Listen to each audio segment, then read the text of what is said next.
Hello. Welcome everyone to JLABTV. I am JLAB and this is Football Manager 2022. Our journey with Charleroi. We are reviewing the season today, and we're also going to see how the coefficients have been looking and if we've actually made some ground. We're also going to see if our reputation goes up and who also wins the European playoffs. But first, the season review. 2 trophies. We've done the double.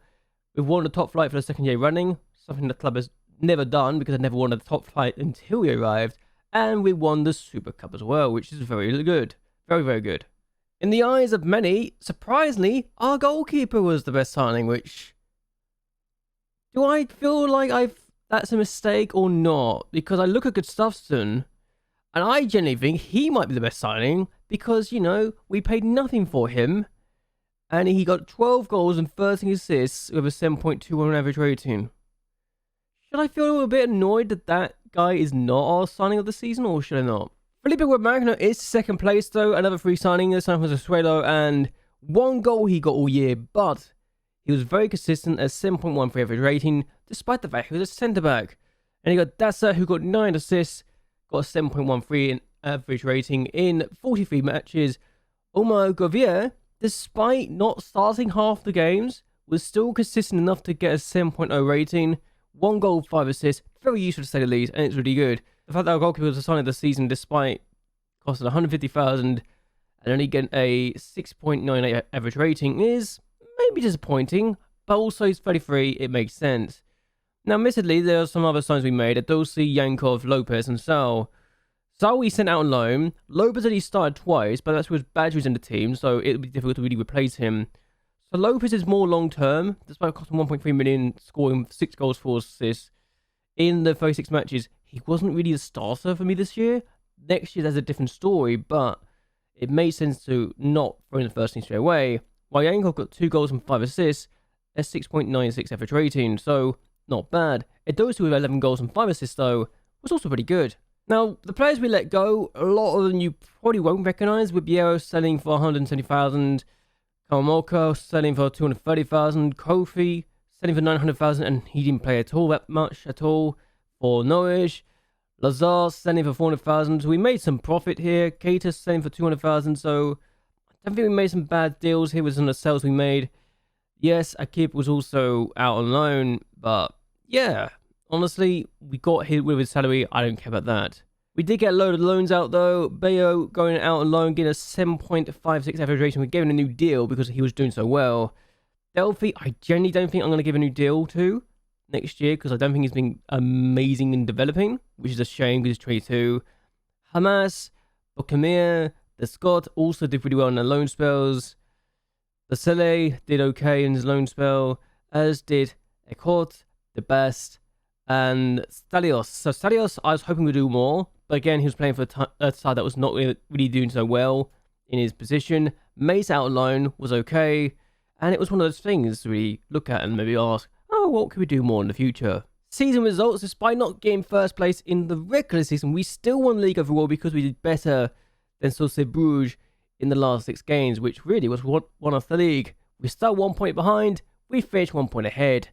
And as far as I'm concerned, that was a difference maker. We won 4 times, we lost twice. They didn't. They only got 10 points. We got 12. That's literally what won us the league in the end. And the fact we did it so well was useful.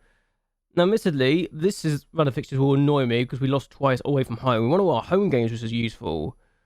But I look at the Royal Antwerp defeat, first game of the year, and the fact they finished in 15th place. For me, that's the most disappointing result. Société Bruges beating us 3-0 was also annoying, as well as losing to Anderlecht 3-2, but they both Société Bruges and Anderlecht beat us in the Championship group, so I guess I shouldn't be too upset. The defeats at home to Gen, our only home defeat of the entire season, is annoying, but again, we just have to work around it and try and make sure that our home form is better next year. Champions League, getting to the knockout round in the first place is a miracle in itself. Beating Atletico Madrid twice was even more of a miracle. The fact we were just 1 goal away and a few seconds away from being in the top of the table in our group and from beating Porto was also useful. Unfortunately, we didn't do very well in the Conky Cup. That's the one thing I need to beat and need to win if I am to feel good about myself and to feel like I've actually achieved everything I could ever achieved here, because that one trophy is going to elude me, and I don't want it to elude me anymore. Given we won the Super Cup as well, it makes me think I need to win the Cronkey Cup now, and very important for me to do that. Moments to remember, biggest win, 6-0 against Union St. Louis. No surprise there. The match to remember was easily the 1-0 victory at Atletico Madrid. Again, understandable. And the goal of the season was Badge's finish, scoring the free kick against Levan. It was a good goal, and I remember that quite nicely. It was very much the only shot on target I think we had in the entire match. Finances. So reputation went up from 3 stars to 3.5 stars last year. Sponsorship, we've now got 6.01 million from 5.88 million. We've got more broadcast revenue up by 400,000.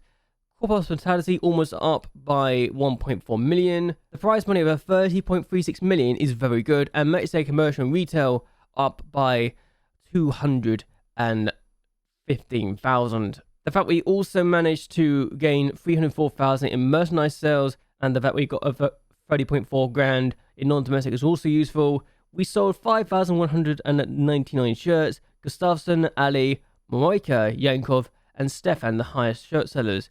The fact that Yankov is up there, despite only joining in January, is kind of remarkable to me. And Moika being Japanese probably helps with his shirt sales, but I'm moving him on, I think. I don't see him staying long term. How would lineup was this? That's better. That is honestly better. The fact that Adosi is the only person not to get 7.0 rating on average, at least apart from the goalkeeper, is useful. Makes me wonder if I need to get a new goalkeeper. I would have got a new centre back coming in, so I don't need to worry about that, I don't think. But left winger could be a thing we need to strengthen, maybe. But I don't know. I need to think this out loud. Yankov is already there, so maybe Yankov could be the one who's already replacing him. But I don't know. It's a thing we need to work on, and it's very useful to say the least. Accolades. We got the Manager of the Year last year. We're going to get it this year as well, because let's be honest, we won the title. Actually, I think Society Bruges might get it because they did really well. But who knows? Stefan was the player of the season. Badge was a young player of the season. And Olizabal was the signing of the season. Badge got the goal of the year. Badge also got 31 goals this year. It's a record as far as I'm concerned. Gustafsson getting 13 assists is a good sign and a good record to have. Kiembe getting 8 Player of the Match award was the highest we got this year, and also a club record. Organi completed 102 passes per 90, which is very good, and Stefan getting a 7.4 average rating is useful. Badgie was the first player to get a hat-trick this season in the series. Nobody got a hat-trick last year, yet here we are now with Badgie getting a hat-trick in the league. Gustafsson did really well to get his assist record. Olazabal with 19 clean sheets is also a record. I didn't realize that was a record, so it makes more sense why it's the signing of the season. While Kiembe getting 8 Player of the Match awards is useful. And yes, history in the making, your hard work and effort paid off on the pitch, and such a feat didn't go unrewarded at our end of season award ceremony.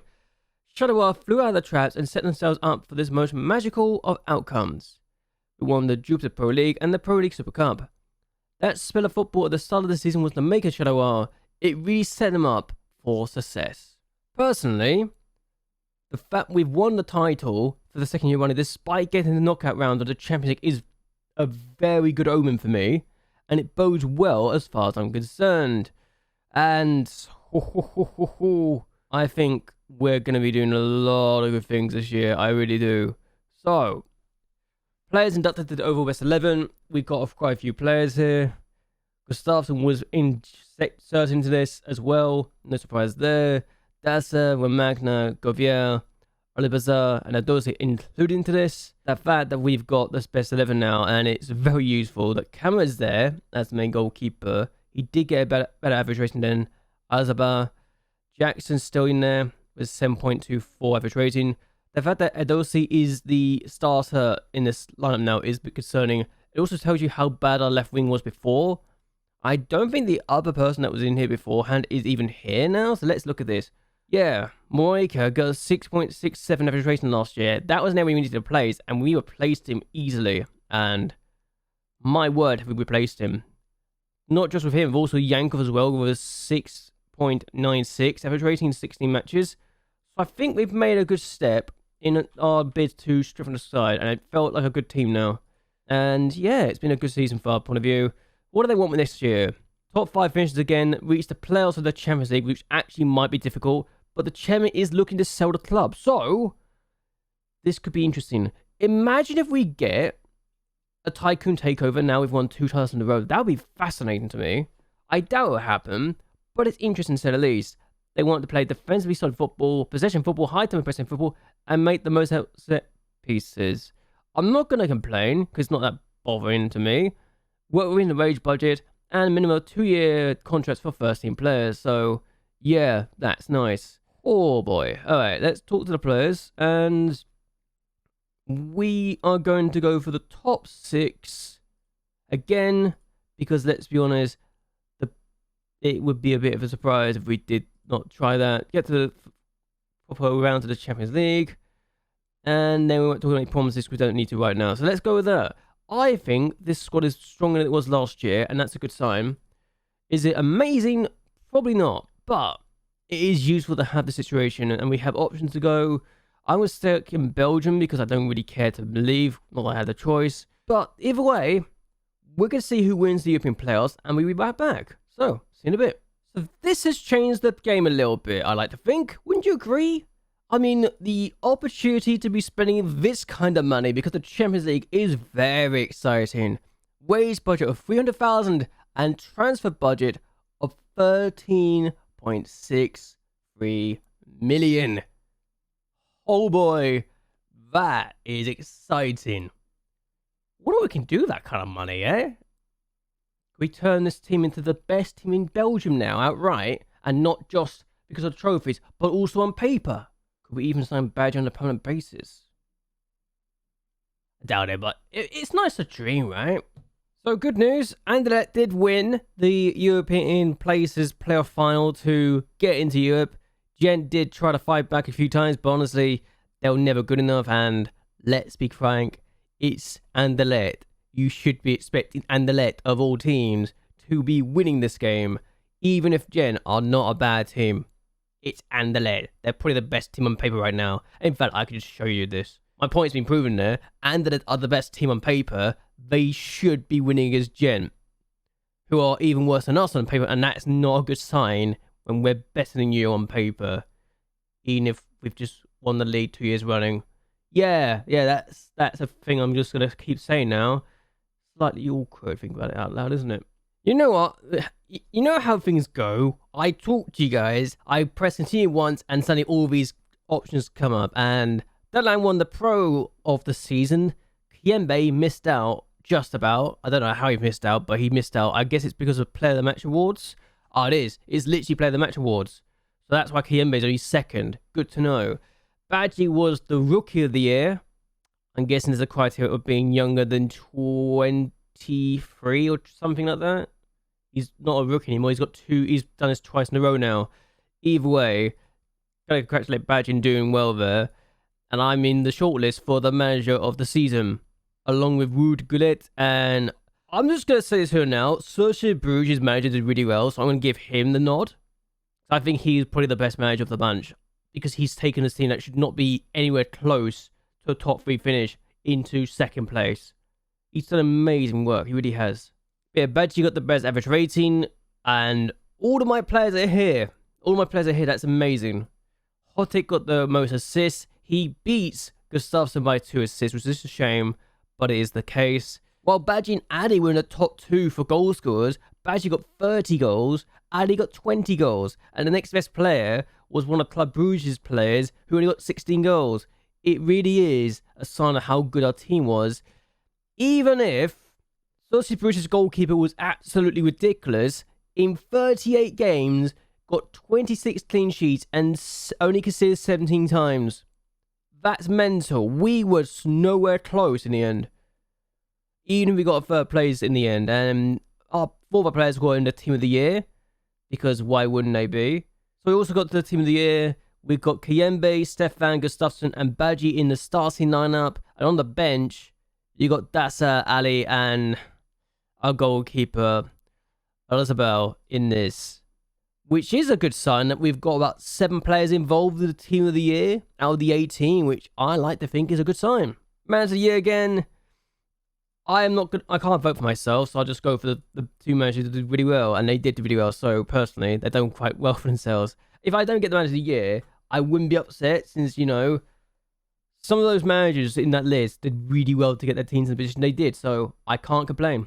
Either way, let's continue forward until we get to the finances page later on, which should be the 9th. I could be wrong. I think it's the 9th. Good news, we have just gained more money in the Champions League, 4.1 million, which is great.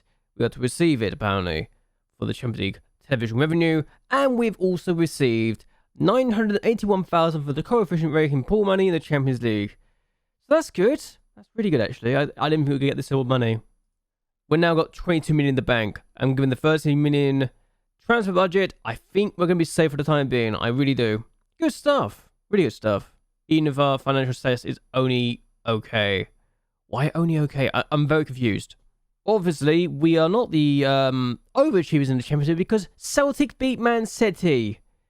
And they got to the quarterfinal of the Champions League as a Scottish team. I don't know how I did it either, but I think it's quite impressive to beat Man City over 2 legs. Even if they did lose to eventual finalists Bayern Munich. It is an interesting situation to be in. So good news, we've managed to win the manager this season again for the 2nd year running because we won the league. I feel a little sorry for the Celtic Bruges manager because they overachieved more than I did, and that says a lot. You know, I tell you what, Badgie almost won Europe's top marksman this year. He actually came 3rd. I can't believe Badgie came 3rd in this award. That's mental, isn't it? Good lord, Badgie almost won this award. If only he was in a better league. If only. Okay, he didn't come close to winning the award, but he actually got top 3. So as far as I'm concerned, that's close. Okay? I know it's not close otherwise. Oh, good news! They've cleared our debt. They've cleared our debt. Now, if only we could get our training facilities back. Yeah, we've got no debts. We've only got transfer debt of 233,000, which we're literally going to be able to pay off anyway. So, yep. We've also got 26 million. And I think we're okay. We've got here a tax bill of 8.75 million. Okay. And we have seen our finances go up again, which is very useful because we now know what we're going to get money-wise. Apparently, we've got a 5-year deal, general sponsorship, which is worth 7 million. And yeah, we're looking good now, which is very promising to say the least. Finances, let's look at this. Sponsorship, that's the new sponsorship worth 7 million per season. Wait, did I say per season? Per season, that's got to 7 million. What the hell? Oh, wow, we're now the 3rd highest in the league. I think I've made this club viable financially. This is very useful. 9 million we're spending in sponsorship. What are we spending actually in the wages before I forget? Because I actually generally don't know. As we've got the 2nd highest. We're spending less money on wages than we are getting in sponsorship. That's amazing. We are safe. I think we're safe right now because our wages are less than the sponsorship we're bringing in. That's incredible. I love that. What we're going to do is end this here. I hope you guys enjoy yourselves. I hope you guys like and share this video and subscribe to the channel. It really does help me out a lot. Either way, until next time, goodbye and well, good night.